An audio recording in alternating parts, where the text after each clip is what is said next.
Αντιμέτωποι με τις πανελλαδικές εξετάσεις, χωμένοι μέσα σε βιβλία, υπολογιστές και πολλές εξισώσεις, οι 17'ριδες που καλούνται να ψηφίσουν για πρώτη φορά ψάχνουν να βρουν χρόνο για να ενημερωθούν πριν φτάσουν στην κάλπη. Επειδή οι πανελλαδικές παίρνουν πάρα πολύ χρόνο από την καθημερινότητά μας, δεν μας επιτρέπουν να μελετήσουμε καλά αυτό που θα ψηφίσουμε για να είμαστε πλήρως προετοιμασμένοι.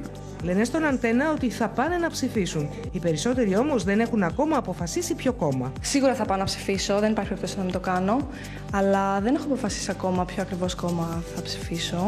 Τελευταία στιγμή. Περίπου τελευταία στιγμή, ενημερώνομαι προς το παρόν. Εννοείται θα ψηφίσω.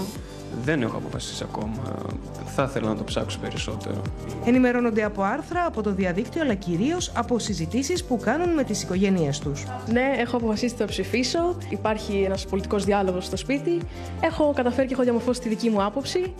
Επομένως, θα ψηφίσω ό,τι πρεσβεύει εμένα. 430.000 νέοι από 17 έως 21 ετών ψηφίζουν για πρώτη φορά, εκ των οποίων περίπου 90 με 100.000 πηγαίνουν ακόμη στο σχολείο. Σύμφωνα με την νομοθεσία, όλοι όσοι γεννήθηκαν το 2006 μπορούν να ψηφίσουν σε αυτές τις βουλευτικές εκλογές. Κριτήρια για την ψήφο τους είναι η παιδεία, η ασφάλεια και η οικονομία. Η παιδεία σίγουρα, ένα πολύ σημαντικό τομέα, και η οικονομία όσον αφορά την ανεργία.